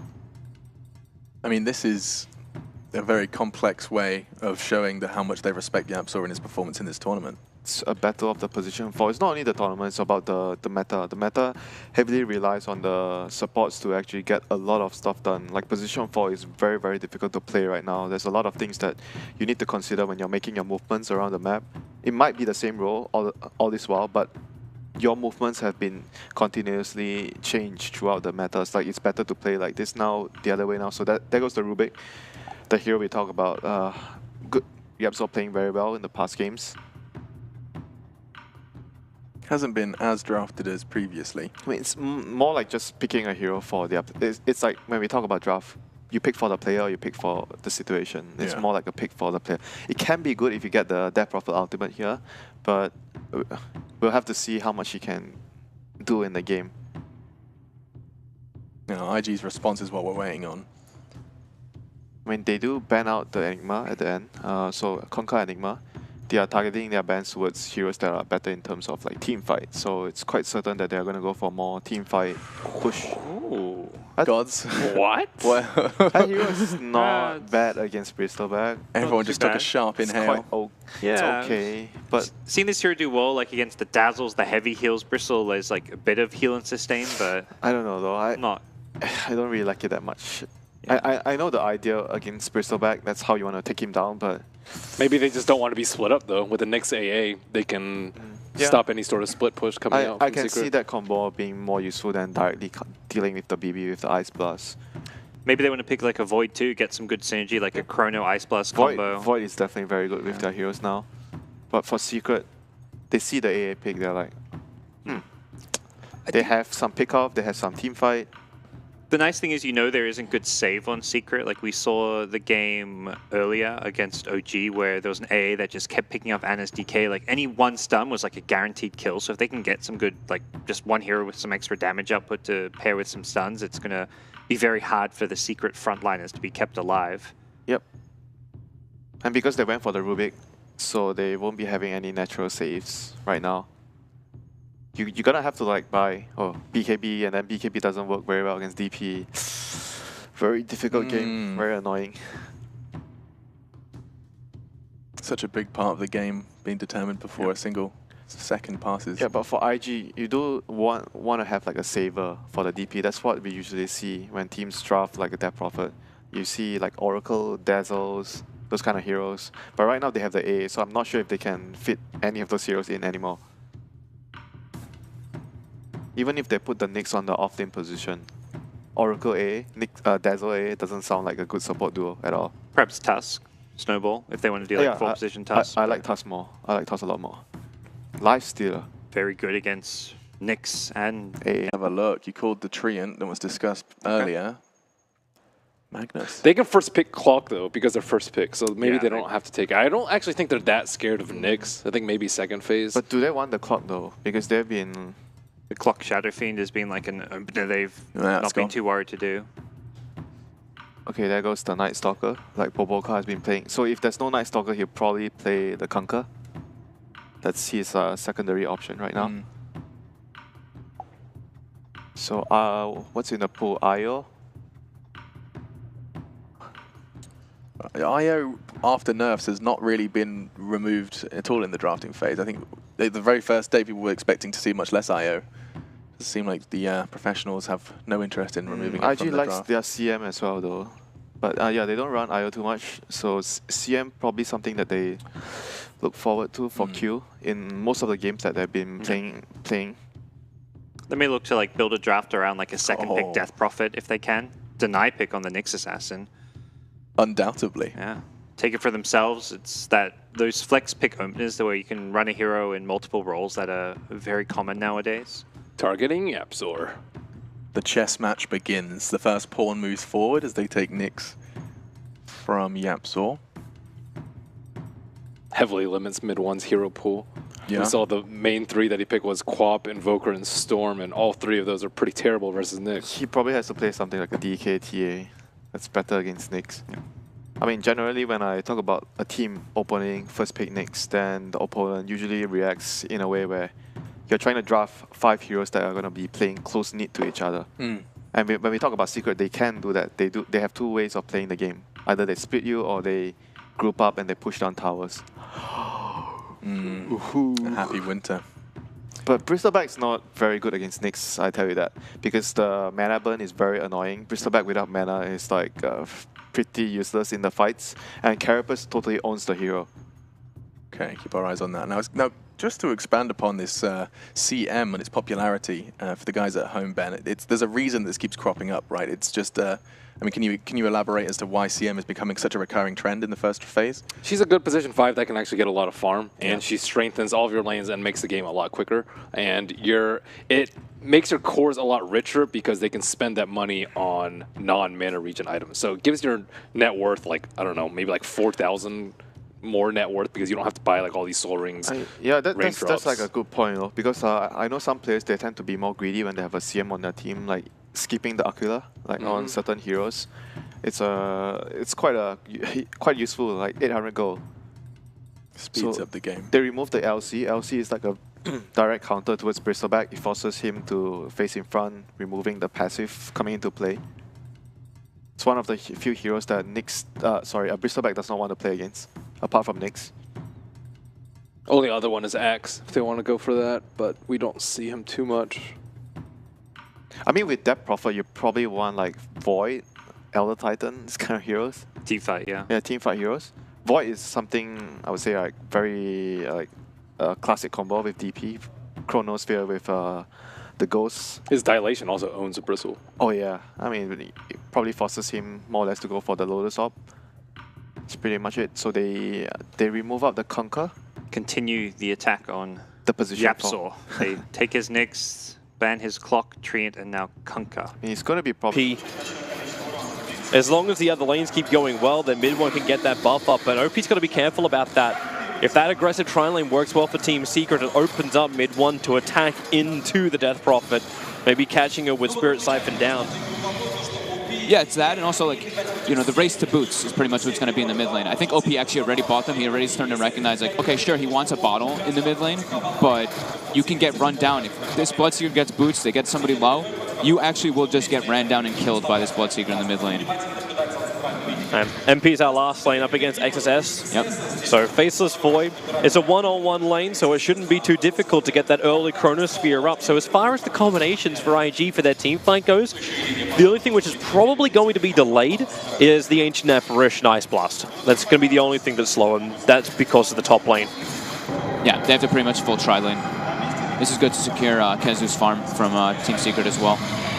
So it's kind of, they're doing like a trade-off, right? It's like, okay, we're going to leave this 1v1, so Void's going to get a bit more in this game, but the Bristleback is, when you pick Bristleback, he's pretty much super important to the entire game plan you have going, so you can't let him have a rough time, and he would have had a very, very miserable time versus AA, Razor, Nyx. Yeah, that's just a horrendous lane for him.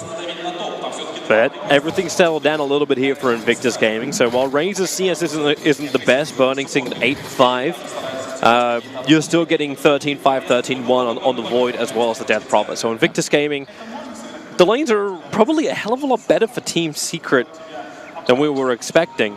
Well, that's what we kind of said, right? The lanes are the big ones for them to come out. It's, when IG gets more levels, it's when it's much more problematic for them, for Secret.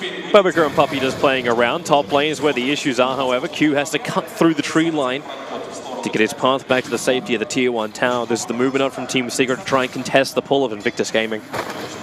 I'd like to see Secret, at least Puppy, whenever he gets a chance, in between his jungling, stack up those Ancients. Super important in case the Bristle, just to have like that farming mechanism for the Bristle to catch up, or to just boost them forward even faster. Well, they're wrapping around inside the mid lane, looking for that kill onto mid one.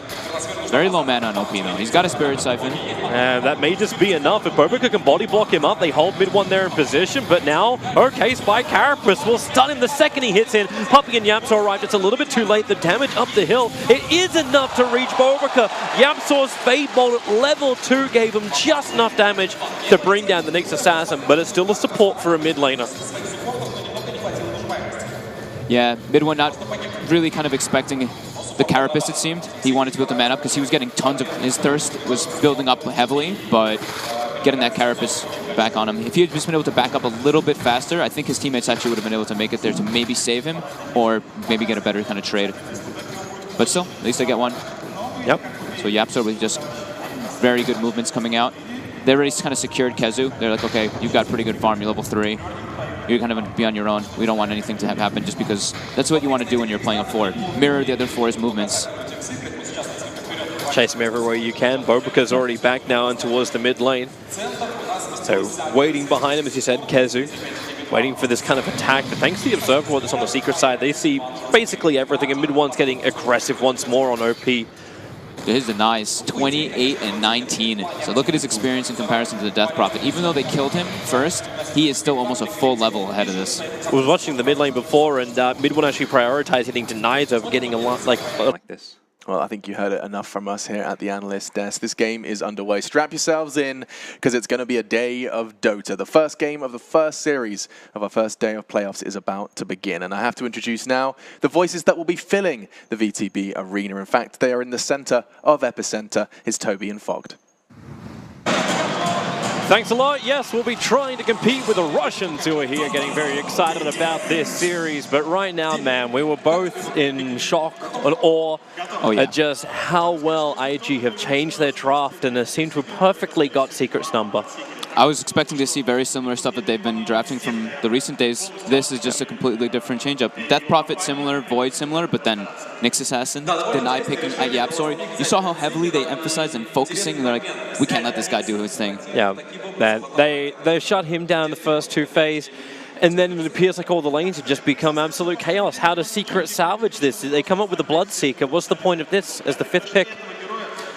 I think it's pretty good versus the Void. You get him like locked down and everything. Also the chasing kind of mechanic versus the Death Prophet. You want to be able to run in and run around and everything. If you just lock him down, you can kind of avoid that kind of ultimate. But they have a very tough game planned out for them. This Razor last pick into Bristleback Lifestealer, and then they last pick this Bloodseeker too. It's like, it's definitely a bit worrying for Secret. It didn't even seem like Team Secret were going to have a bad time at the start of it. It's like, okay, you open with the Crystal Maiden and that, and then the Ancient Apparition gets stolen from them. Technically as well, the Nyx block up pick as well. Like, all of these things are just nicely tying together for Invictus Gaming, where they just have this huge advantage over Team Secret. So if Secret win this one, they'll work hard, they'll come through great plays, and that means fantastic Dota. That's all we want. It's going to be a lot up to lanes. This is the one thing that Secret can do, is they can just kind of go crazy in the lanes, and that's when they can be at an advantage. But IG's team fight is infinitely stronger.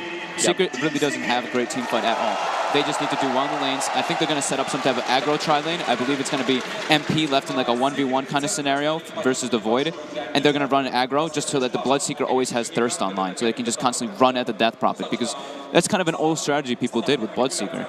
So it can be pretty ridiculous. Like, you just keep him always, keep the enemy heroes always pressured and low. And his damage in the lane is pretty much unbeatable with Blood Rage. Well, let's get it underway. So Invictus Gaming, they were able, well, I'll say to match up against Team Secret. That's only because of the fellow Chinese team, LFY, who crushed Team Secret with the Faceless Void yesterday and all the extra combinations they were running. So Team Secret need to make this work. So you'll have Yapsaw, as well as the Bristleback headed towards the offlane with the Crystal Maidens. They'll try the aggro tri-lane, Lifestealer on the bottom, and then in towards the mid will be the Bloodseeker. So that one-on-one matchup. Not exactly against the hero they thought they were probably against. Will they get this D ward? Oh, they actually get the lift right away. Q, there needs to be a follow-up. Frostbite's going to be there. Q, not really that fast. And Team Secret, the damage may just be enough. Bobica tries to create space. Able to do so, but Kezu can still reach him. The Quills get just far enough at max range to reach the Ancient Apparition and give Team Secret's aggro tri-lane first blood. This is like Secret with Rubik in a nutshell. These guys love to do this whenever they have the chance. They see a chance to go for aggro, they're going to do it. And then they realize they got the advantage. You already pushed the Crystal Maiden back down to the secret shop. She's already able to start that farm. I think you should definitely do that, just because you don't want to split tri-lane experience. If this Crystal Maiden, you want your level 2 as fast as possible. He's going to have it soon, too, because it's a Satyr. It's fun lane for mid one up against OP. AA, yeah. Very solid pick here. Good lanes. Does not have a vehicle yet, so that's going to be probably their last pick. Yeah. It could be off lane or mid lane for the Bristleback, which means their last pick for the vehicle can come from either role as well. I still like Dazzle. I think the majority of their damage is physical. I think Weave works incredibly well. But the thing is, like, if they do Dazzle, Their lanes will suck. their lanes are, and their composition is as well. Like they're gonna have like 2 really passive supports. You don't Dazzle, A. And Baboka playing like a Dazzle or AA does not sound like it's playing to his true. strengths. I like the Tusk more, even like some Earth Spirit or whatever, something like that. More active. You want to be able to roam pressure because you have a mid DP. When you have a mid DP, you want a position for that can just go to the mid lane and pressure because you have Spirit Siphon. Don't we expect mid Bristle probably coming out from Secret though? Isn't that going to be a very difficult lane for the under pressure? Oh, the Void. Yep. Not sure though, but I think if they do run the Bristol mid, you can still do a lot of like harass to him. Like Bristol is not going to be too comfortable in the lane if he knows that the Earth Spirit or any kind of roaming hero is always going to be there. A Spirit Siphon into a slow from Earth Spirit, stun. The Void pick mentioned earlier, and this is so good against like their entire draft. Time dilation against Bristle, you've got a BKB or Rage Piercing lockdown in the Chronosphere to try and deal with Lifestealer. Great synergy between the Void with the AA and the Death Prophet. I feel like this pick really pulls IG's draft together. The next is more or less their support right now, unless they do Void carry, which I'm not sure if a team like IG would run. We've seen it a few times from LGD, but not sure. Like a few teams, even Liquid did that. Yeah, Liquid. But is it a burning hero? I'm not very sure. The hero is still 100% win rate. It's 9-0 Faceless Void at this tournament. That's actually insane. Like you see these heroes pick like 3 or 4 times with 100% win rate, but that's 9 games of Void by a wide array of teams. It's mostly just carry, right? It's not even an offlane Void. I think it's been like half and half, maybe a bit over half carry. Universe has played most of the offlane ones. Liquid's played it carry. Planet Odd played it in the offlane too. So and LGD plays it on the carry as well. So it's probably been about close to half and half. So they ban out the puck, the vehicle for the Lifestealer. Ban out the Burning Sven. They're expecting like an offlane Void with some kind of DPS here for Sven's burning. Pretty good against Lifestealer, and I think Sven DP also a classic combo. Ooh, Their Razor. lineup is solid. Yeah, this is Razor totally owns Bristleback and Lifestealer because of the static link. IG's draft looks insanely good as far as like how it comes together and also how hard it counters Secret. I mean, they're gonna want to pick like some Tide right now. Team fight. Tide against. Tide's not good versus Void though. Do they not need a vehicle still? Like I feel like to make this Lifestealer work against Chrono, static link, What vehicle is there? All of them get owned by Nyx. I think you still have to just pick the Storm or something, even though it gets owned. Like you have to think, what does your draft need, not what's gonna get countered, because I think they need teamfight offlaner. Yeah. Wow. It's an unexpected one. Everyone falls silent. Everybody okay? Bloodseeker throwing a spanner in the works there? And there was a Miracle Bloodseeker mid at the start of the tournament. I think we're going to be seeing a Bloodseeker mid again. So. But it's very hard to see how they're going to come up with a plan to win the game, though. The Bloodseeker's meant to own his lane or counter a certain hero. I'm not very sure. Yeah. So I'm just going to go with IG here. Going for the IG prediction, Ben. I'm going with IG as well. That draft has kind of besotted you all. Yeah, I think IG's draft is perfect for them for a game